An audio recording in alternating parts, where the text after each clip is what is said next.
Hi, and welcome along to AFTV. We are here today to preview the game Arsenal versus Benfica, a very, very important game in Arsenal's season. The only trophy we can win this season is the Europa League, but to win that, we've got a very tough obstacle to get over, and that is Benfica. Benfica are a team with a great European pedigree, probably the top team, maybe not this season, but the top team along with Porto in the Portuguese league, and it's going to be tough. But I wanted to find out more about Benfica, and I thought to myself, how best to find out about Benfica than to get the experts on. I've got two guys on. They do a Benfica podcast, and I want to get the real lowdown on what we are facing up to on Thursday. So first of all, I'm bringing on Alfredo and also Cristiano, massive Benfica fans, of course, who do the Benfica podcast. Guys, welcome along to the show. Thank you for having us. Thank you, Robbie.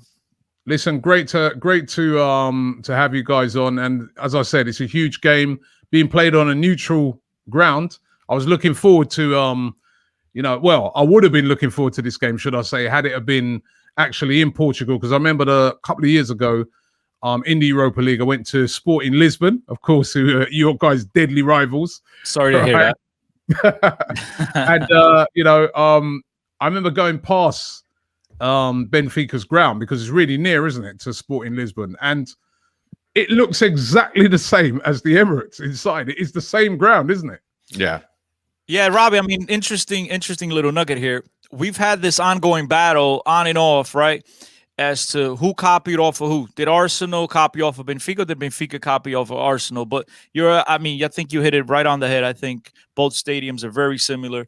And that's just why I've always had a little piece of my heart has always been on that side of London. I've always had my little eye on Arsenal. And then when the stadium whole thing came out, I mean, it further, gave me more strength to keep following the Gunners.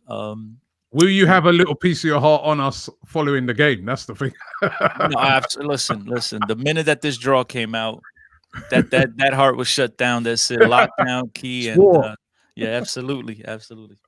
Well, listen, I want to get the lowdown off for both of you about Benfica. Actually, I want to find out what we are facing. In that game. I mean, Arsenal this season has been a very indifferent season. We currently sit around 10th in the league. We're the type of team that on our day we can beat anybody. And then on another day, anyone can beat us. That's how we've been this season. 10 defeats this season, which is unheard of for Arsenal, but it has been an unusual season.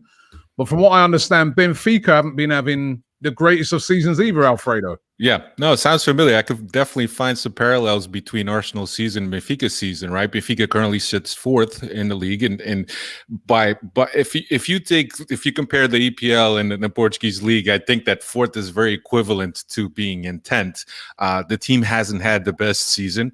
There was a large investment up front. We brought back Jorge Jesus to coach the team to bring us to glory, but the fact of the matter is that the team and the season hasn't gone as we expected. And of course, we put very high expectations because of the large investment that was done up front, the players and the caliber of players that we went to get.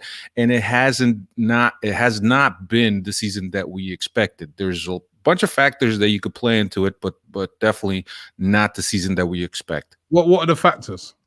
Well, COVID, for example, at one point there was 28 members, both team and staff, that were infected by COVID, and even the league wasn't able to excuse Benfica to allow Benfica to recuperate. So there was a lot of players out, and then as players started coming back from the disease, obviously there's a period in which they have to recuperate their stamina, their physical levels.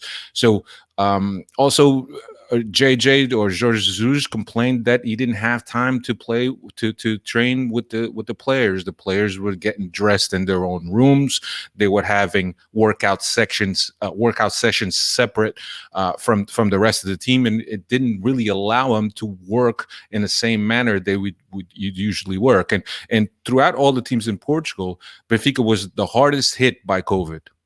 Not even close. I mean, look, I'm one of the guys that does use the COVID situation as an excuse, because I do believe that when you have that amount of players affected by the disease, by the virus, that it's going to take its toll.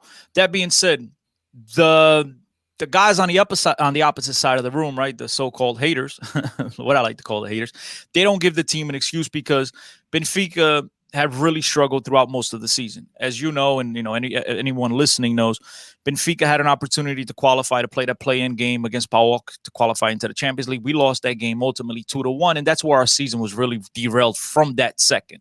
Then we had a couple of impressive performances, but for most of the season, let's call a spade a spade. It's been rough. It's been squeaking out victories here and there, 2-1, 1-0, and then we went through a stretch where Robbie, every single game, you could guarantee we're giving up 2 goals. The defense was and that's where the JJ effect comes in when he says, look, it's hard to get the whole team on the same page, because we just haven't been able to get on the practice field together, because Benfica's practically playing a game every 3 days. Between Taça de Portugal, between the League Cup, between Europa League, then it became Europa, and then the obviously the Portuguese League, there was never enough time to recuperate, get these guys on the same page. And look, I believe there's something to it, but it affects everyone else. COVID hasn't just sprung to Benfica's locker room. Obviously, it's affected them more so than other clubs, but it's hard to use that as an excuse when the team just aren't playing to the capability or the levels that we all expected. Benfica spent a huge amount of money, the most of money that they've ever spent in the history of the club this past offseason. And then when you have such a drastic failure in the game against a team in Greece that, Benfica was supposed to win this game easily. Now, I'm a firm believer, guy, and Alfredo knows how I feel about this. Had Benfica played, because it was one leg, was one off. Had it been 2 legs, I believe Benfica would probably turn around 1-3-4-0 at home. But the fact that they didn't have that opportunity to do so, they needed to attack that first game with, a lot higher priority than what they did. It looked like as if they were going for, a walk in a park in Greece. And ultimately, it's snake bit them. It hasn't been pleasant to watch this team, because I do believe they would have also invested even more money to fortify the team to have it ready to compete, at least get out of the group stages in the Champions League, which is something that we've struggled with over the recent times.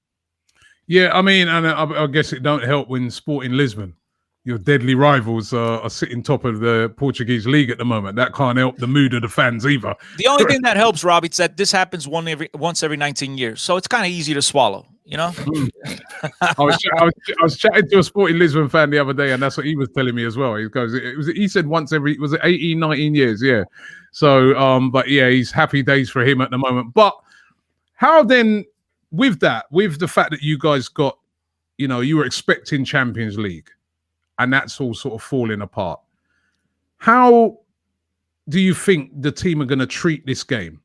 I mean, is this very, very... Because for Arsenal at the moment, obviously, the only thing we can win this season is the Europa League.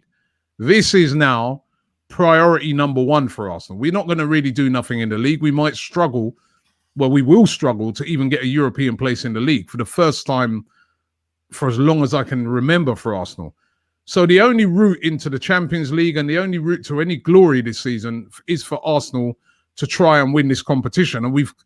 if we went out to Benfica, it'd be a disaster. And all the Arsenal fans are like, we need to win this. Is it the same for Benfica fans and the Benfica players? Well, it kind of is, right? Because Benfica, whenever we're in the running for a trophy, we want to win that trophy. But looking at the teams that are in this Europa League this year, and looking at all the Sharks and even the teams that moved down from the Champions League, but as Benfica fans, for as much as we support the team and believe in the team, we have to realize that this is always going to be a hard task. Now, I'll be honest with you. When we got Arsenal and us understanding the turmoil in which Arsenal has been, we felt that out of all the Sharks, this was probably the one that was most accessible to us. But as it turns out, and how our season is going, and we look at this fixture this upcoming Thursday, I'm not sure that I'm feeling too confident. No, absolutely not. Look, Benfica's season has gone downhill. as Arsenal's, their performances have picked up. They brought in some new players, right? Odegaard is a fantastic young player, very exciting, and that's the side of the little side of my heart that likes the Arsenal. I'm excited about that type of player because I do think that kid's an excellent young player, and he's only going to be able to add to your squad. But again, that's one more option. Benfica has spent a ton of money, but we don't have those caliber of players. At the end of the day, the Aubameyang. I mean, your roster. I don't have to go down to it because everyone listening to this right now knows both rosters pretty well. That being said, as Alfredo said, every competition that Benfica is competing for, we expect to win it. That's the type of club that we are. Benfica is the biggest club in Portugal, regardless of what anyone else likes to tell you. And I'm not being a Benfica fan. I'm just being as honest as I can be. I understand Porto's had their dominance over the last 30, even maybe 30 plus years, but there's a bunch of other reasons as to why that's happening, but I don't want to get into that now. Fact of the matter is that Benfica has always had that demand from the fan base, from itself, from inside the group, that in every competition, regardless of who we play, whether it's Manchester United, Real Madrid, the Arsenals of the world, the big sharks of the world, or the Famalicãos, the Reddings, the Watford, whomever it is, we need to win this game. Now, you guys your performances have picked up. Aubameyang's coming off of a hat trick. Exactly. So things that are looking better for you guys at this stage. But I think what you said when you started this pod here, when your introduction, when you were talking about Arsenal, as Alfredo said, for a second there, if I just missed the Arsenal part and I would have thought you were hosting the Benfica podcast, I could have very easily thought you were talking about Benfica, because on any given day, we can come out there and compete with the best, and then the very next day just collapse to third division team, which has happened in the League Cup. We just haven't performed. We squeaked out 1-0 wins. Now, I like to think that these guys, Robbie, due to the fact that their ego is probably been touched, it's been affected. It's not what their season's been just atrocious. Let's call it what it is. But the fact that we as in Benfica are playing Arsenal, and it's not just Arsenal, it's an English Premier League team. We understand that all eyes, whether we like it or not, and other fans of other leagues in the world like it or not, English Premier League teams get a lot of attention. All the eyes, all the cameras are on those teams. So as a Benfica fan, I'm hoping that these guys have some pride within themselves to understand that they're playing a team that everybody around the world is going to be paying close attention to see what their performance is, and therefore they're going to be in every household. So therefore, I need to come out today and play it to the very best of my ability, because I'm not just here to represent Benfica, right, in Portugal. I'm here to represent Benfica worldwide, because everyone else will be tuning in. So I'm kind of hoping that is the strings that the coach is pulling to get to the players' hearts, and we get that fantastic performance. Okay, let me find out about the because obviously I know you've got a couple of ex-Premier League players there. You've got Otamendi, ex-Man City player. You've got Vertonghen, one of them. But you got Vertonghen as well. Del Tarap, don't forget the great Adel Tarap, the one and only Tarap as well. You know what? When I saw that Tarap was there, because it was about 4 or 5 months ago, I said to I've got a mate, he's like a massive Queen's Park Rangers fan, and I said to him, I go, yo, whatever happened to Tarap? Because he used to love Tarap, but the only thing is Tarap's one of those guys, again, one of those guys that on 1 week he's Cristiano Ronaldo, and then on the next week I don't know who he is. We wish that was the case. He's not even that no more. He's one play, he's Zinedine Zidane. The next play, at least you were getting him week in, week out. We don't even get that no more. But I wanted to find out, who are the danger players? Who are the players that Arsenal are going to have to be really wary of in that game? Well, I think Everton, for one, Brazilian international, is going to be one, even though a lot of the Benfica fan base seems to think that he's underperforming. But as Cristiano said, under the worldwide spotlight, I think a lot of these guys are going to find that own motivation. They're not even going to need the coach to motivate them. But certainly Everton is one. We like Julian Weigl because of the consistency that he brings to the midfield. Rafa, when he's on his on days, could be very dangerous, and sometimes 1v1 almost unplayable, even though that he lacks the finishing skills. And then in the back, we got Vertonghen and Otamendi, but the way that JJ likes to play with a very high defensive line, it opens up holes for teams that have very quick players, and that is the case for Arsenal, both with Pierre Aubameyang, and also the one on the was it Saka. on Saka on the right hand side. So and also we got I mean I'm not sure what team he will go with, but I just get the feeling he might, with Aubameyang scoring that hat trick. I get the feeling Aubameyang will start down the middle. Pepe has been playing really well recently. He's picked it up, starting to show us what we paid all that money for. He's been playing really well. He'll be on the left-hand side. He's been doing very well out there. And Saka, who for me at the moment is Arsenal's best player, can be very consistent throughout. Even in a poor season, he's been our best player by a mile. I feel that he will play on the right. And if you've got quite a slow back line and you're playing a high line, I think that, because that's what happened to Leeds at the weekend. They tried to play, they're a very attacking team, and they got exposed at the back because of the pace of Arsenal in behind. So that's interesting. Our outside backs were able to, somewhat stay with those guys. Now, our concern is two guys that well, two guys you mentioned before. They've obviously played in the EPL, Man City with Otamendi, and then Vertonghen with, very experienced. Very experienced. But what's the reason why Vertonghen left the EPL? Because in games like this, at this level, obviously you would have played, faced you guys multiple times a year, but we're talking about in Benfica terms, we put it in European competitions, right? He lost a step. And so I'm very concerned as to what's going to happen. Alfredo just mentioned, he's rightfully so, Benfica likes to play with a very high press, very high defensive line. If we go with that against Arsenal, it's going to be a headache. It's going to be a very tough day for us. I think those two, Otamendi and Vertonghen, in a physical game, are very good players to have. Otamendi, very physical player, very, combative, good. But if it's a foot race, then I'm happy. If it's a foot race, I'm happy.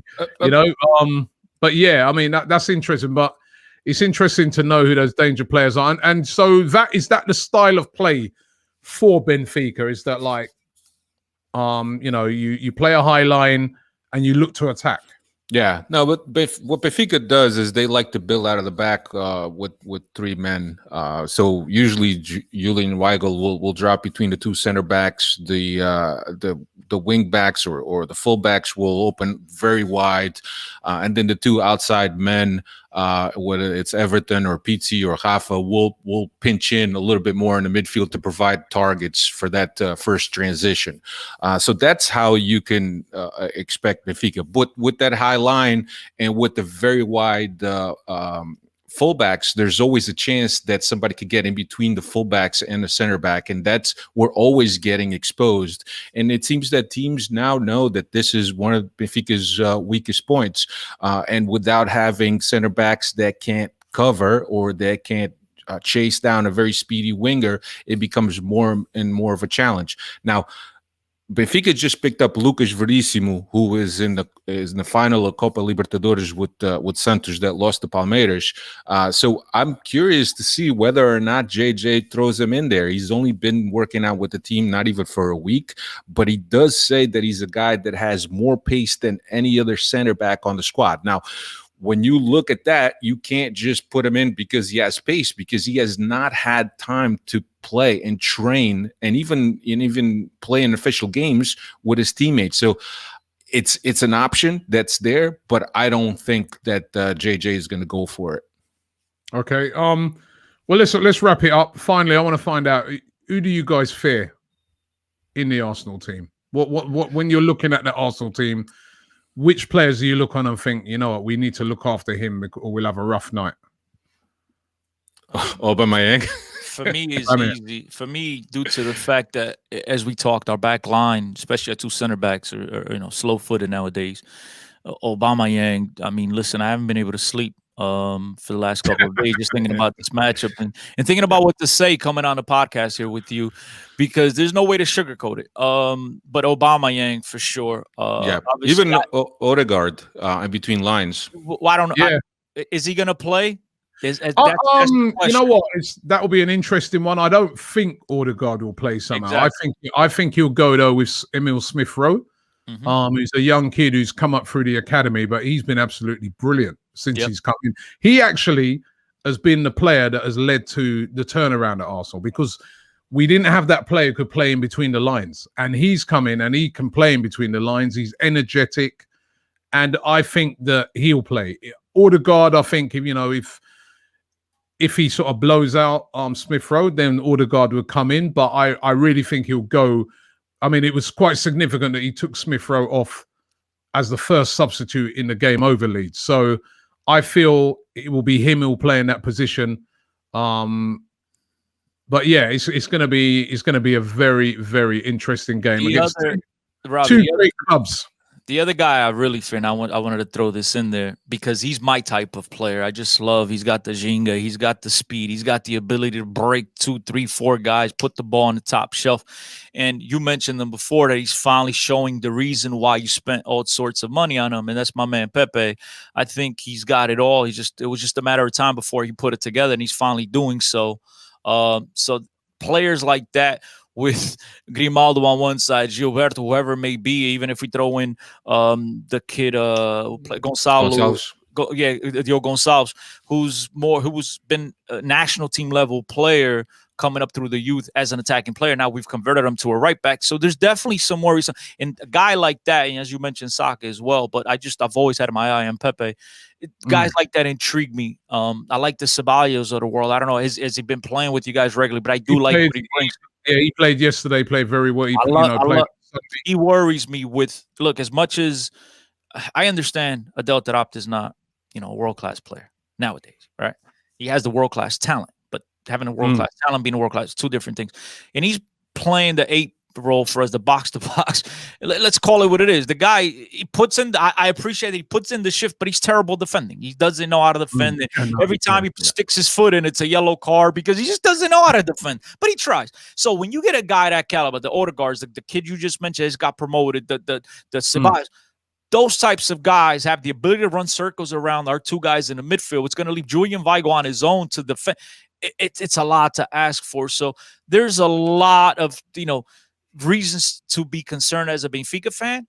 I'm hoping that you guys have one of those, which is, very probable, one of those off days, and we have a good day. Now, the very last player I wanted to mention, and Alfredo knows this was coming.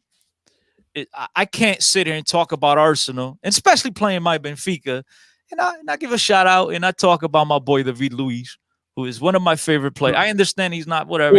Ex-Benfica player, of course. Exactly. There was a lot of rumors that he was going to go back to Benfica as well, wasn't there? Yes, sir. There was our president gave an interview that David Luiz wanted to come back, but I told him, be smart for your family, go make more money. And Benfiquistas are like, wait a minute, hold on. Are you worried about his personal bank account? Or are you worried about Benfica? Now, the one thing us Benfiquistas have always admired about David Luiz is he came in, assimilated to the club very easily. He was diehard Benfiquista, and one thing that we respect, and I've met the guy on multiple occasions, I've always spoken to him. Every time I mention Benfica, he's like, we become buddies like that, snap of a finger. But he's always said, if football wasn't a business, he would have never left Benfica, because he absolutely said that's how he fell in love with football. He considered, he gave an interview with a very famous Brazilian YouTube channel, Pilhado, when he said, Benfica is my club. I don't have a club in Brazil. Benfica is my club. This because he came over and he was very young, and at first, oh my God, he was atrocious. But then things picked up. Jorge Jesus turned him around, and he's had the career he's had. But I think that guy is one of those guys that frustrates us very much. But you want to have him in the locker room. He's just a fantastic leader. He's a fantastic guy. So I have to mention him. I have to say, you know what he's like. He can make blunders. He can make errors. He got he's been sent off a lot of times for Arsenal. Very unlucky to get sent off recently against the other Portuguese team that plays in England called Wolves. But he was very, very, very unlucky to get sent off in that game. It was a horrific decision by the referee. But he's been having a good season, and there's a lot of rumors going around that we're going to extend his contract again for another year. And I think that'd be a wise decision, because I've been pleased with him this season. I think, he's a player that sometimes divides a bit of opinion amongst Arsenal fans, but I see what he does. Yes, he does. He can every now and again, he's going to make that rick, but I like him. I like him as a player, and I think he's quite important sometimes in that Arsenal team. In that he's a guy that can find these little long-range passes. And if it is a team that's like Benfica, if you are going to play a high line, he is a sort of guy who can pick the ball up from deep and spray a long pass out wide, maybe to Pepe or up to Aubameyang. So I hope he plays. I mean, we've got some. The weird thing about Arsenal, which is not always the case, is that the defense has probably been the bright part this season. You know what I mean? The defending has been good. You know what I mean? Gabriel as well in that defense has been exceptional this season. So it's going to be interesting to see if he starts in the game. I guess as an ex-Benfica player and you know the club inside out, I guess Mikel Arteta might go for starting him. But guys, listen, thank you very much, man. You've given me and everybody watching this a fantastic insight into Benfica. As I said, it's just a shame that we couldn't all be at the game. It's going to be played on neutral grounds, but it's going to be a very, very fascinating game because the teams, as you've explained, are kind of similar in the way in which they've been playing this season. So thanks very much for you guys. Maybe I can catch up with you again after the first leg. Yeah, sounds great. You know, let's catch up again and let's see how things are going. Or maybe I won't want to catch up with you. I don't know. If that's the case, you're definitely coming on. We're going to London. We're going to have you on. Thanks very much, guys. And by the way, before you go, tell everybody where they can find your channel. Yeah, so BenficaPodcast.com is where you can find us. We're also available on all your podcast platforms. Just Google Benfica Podcast or find Benfica Podcast in those platforms, and you will see us there. We've been around for quite some time. We're about to record our 397th episode. We're a weekly podcast in English for Benfica. So thank you for the opportunity, and it was a pleasure to speak to you. Thank you very much.